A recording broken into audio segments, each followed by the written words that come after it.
Welcome back to my channel. आज हम endocrine system का सेकंड पार्ट देखेंगे जिसमें हम पैनक्रियाज से स्टार्ट करेंगे।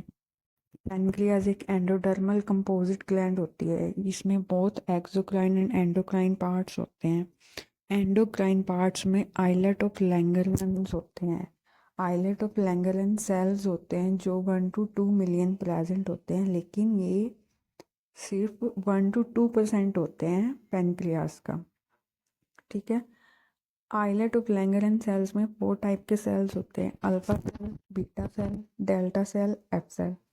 अल्फा सेल ग्लूकागन रिलीज करते हैं, बीटा सेल इंसुलिन हार्मोन को रिलीज करते हैं, डेल्टा सेल सोमेटोस्टेटिन को रिलीज करते हैं और एफ सेल्स पैनक्रियाटिक पॉलीपेप्टाइड को रिलीज करते हैं। पैनक्रियाटिक पॉलीपेप्टाइड डाइजेशन में हेल्प करता है। ठीक है।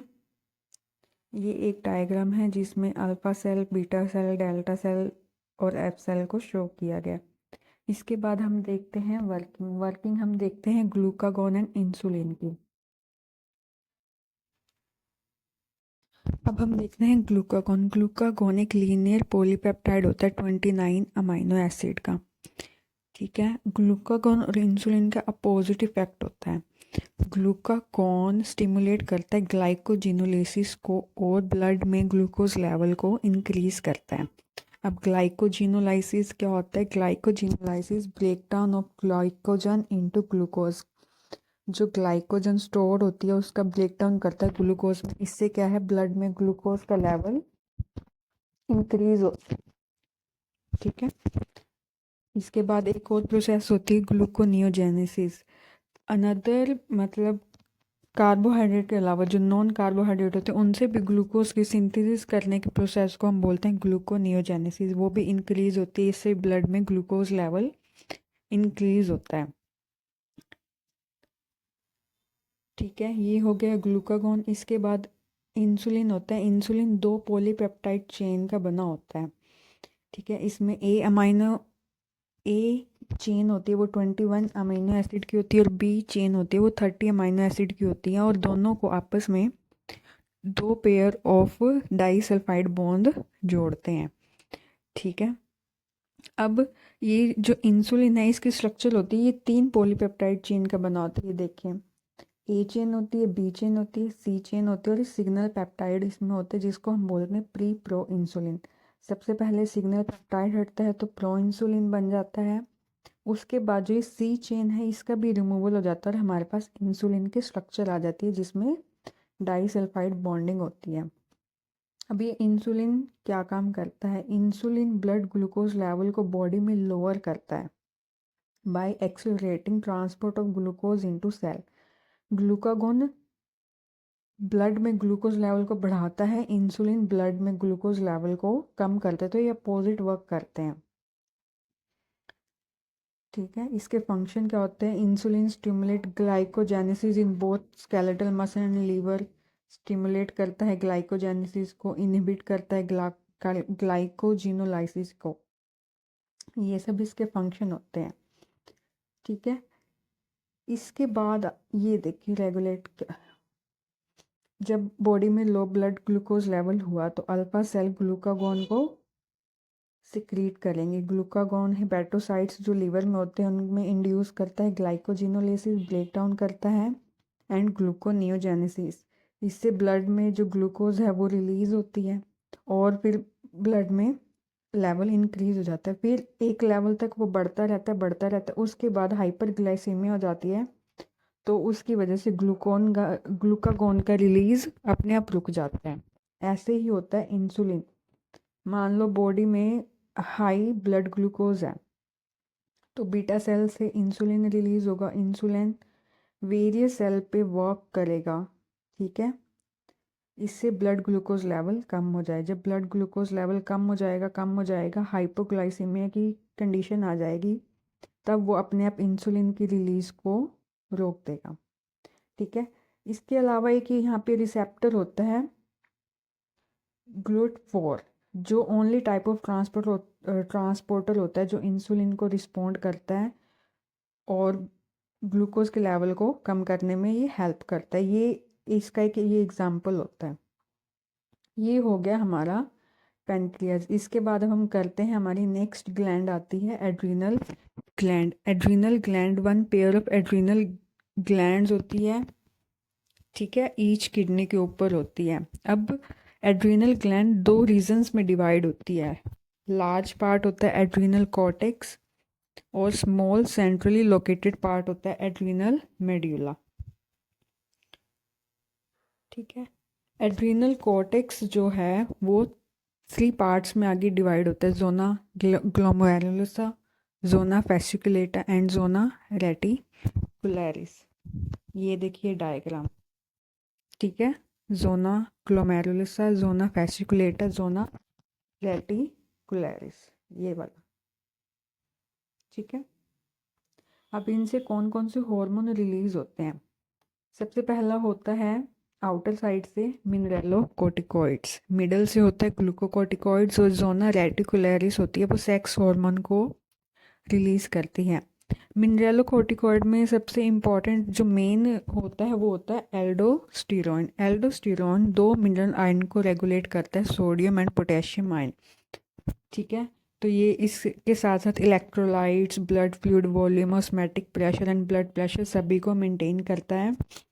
इसमें रास सिस्टम होता है जो हम एक्सक्रीटरी सिस्टम में पढ़ चुके हैं, वो एक्टिवेट हो जाता है और वो एल्डोस्टेरोन की सिक्रीशन को कंट्रोल करता है, ठीक है। जब Na पॉजिटिव एब्जॉर्ब हुआ, पोटेशियम आयन एक्सक्रीट होता है तो ब्लड वॉल्यूम इंक्रीज हो जाता है, और जब एब्सेंस होती है तो Na पॉजिटिव आउट होता है, ब्लड वॉल्यूम कम हो जाता है और बीपी भी कम हो जाता है। नेक्स्ट है ग्लूकोकोर्टिकॉइड। ग्लूकोकोर्टिकॉइड में आते हैं कोर्टिसोल। कोर्टिसोल कार्बोहाइड्रेट मेटाबॉलिज्म में हेल्प करते हैं। इनका मेन फंक्शन यही होता है कि ये ग्लूकोज मेटाबॉलिज्म करते हैं।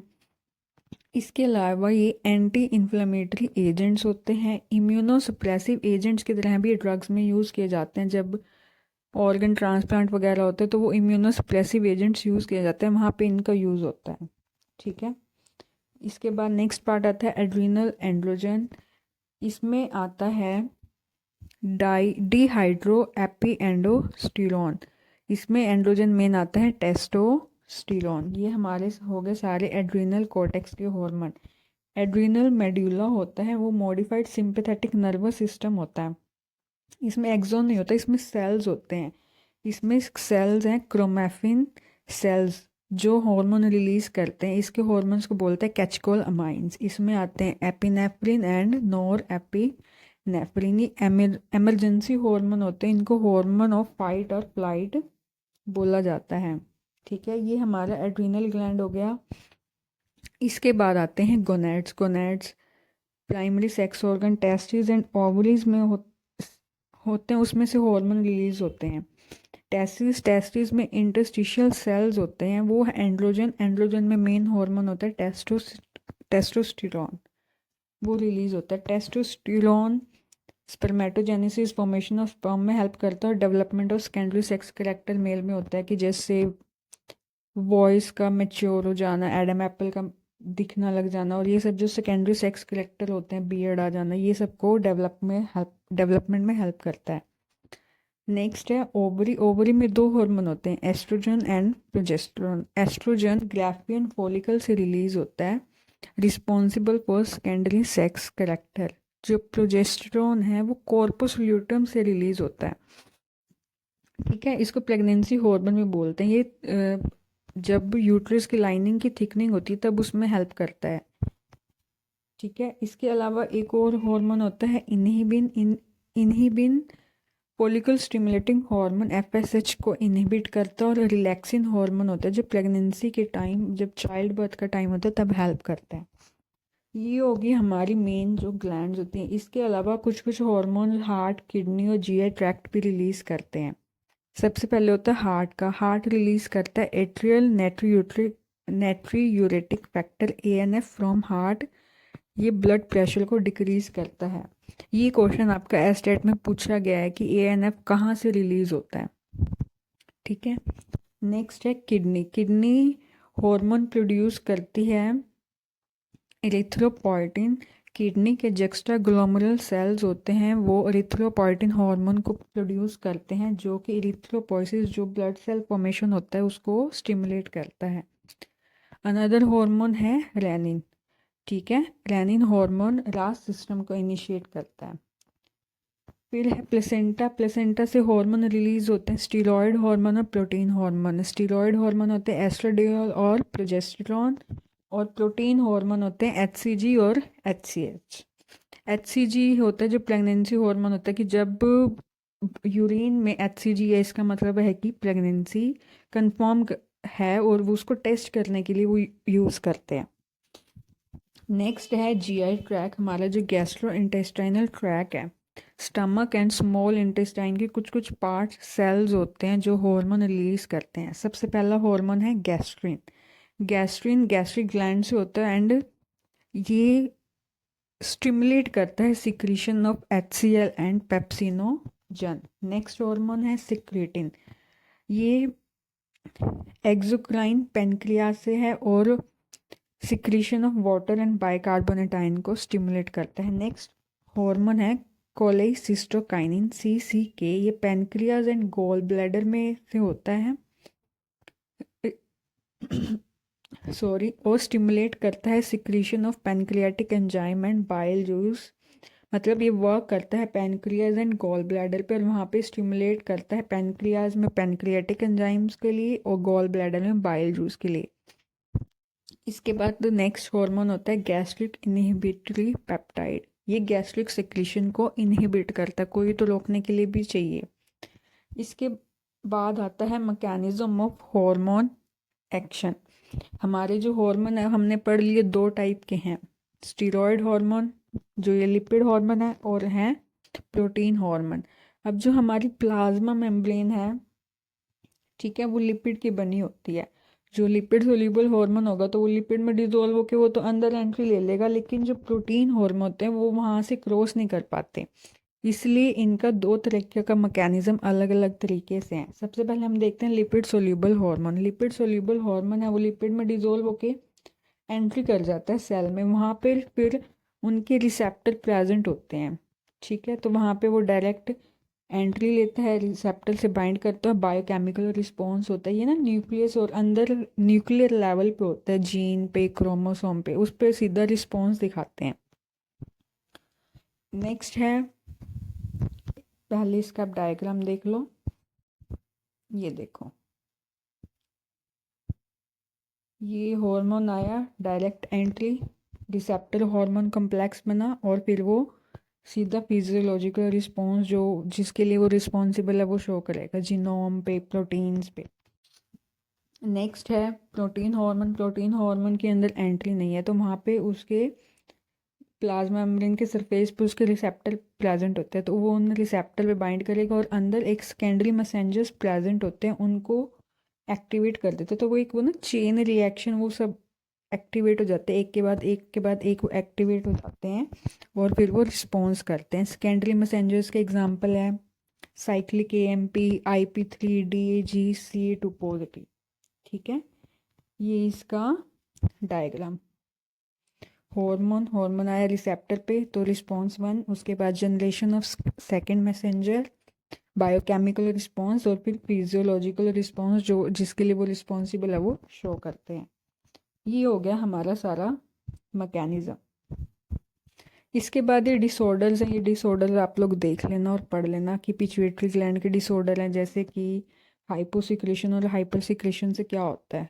हाइपोसिक्रेशन होता है तो ड्वार्फिज्म हो जाता है, हाइपर सिक्रेशन होता है तो गाइगेंटिज्म, लार्ज बॉडी हो जाता है। ठीक है, और अगर हाइपर सिक्रेशन एडल्ट में होता है तो एक्रोमेगली होता है जिससे ग्रेजुअली इसकी अपीयरेंस चेंज हो जाती है।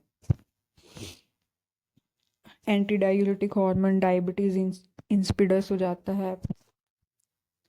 ठीक है, ये सारे डिसऑर्डर्स हैं। अगर आप लोगों को ये PDF चाहिए तो आप लोग प्लीज़ कमेंट करेंगे तो आपको ये PDF प्रोवाइड कर दी जाएगी। Thank you so much for watching.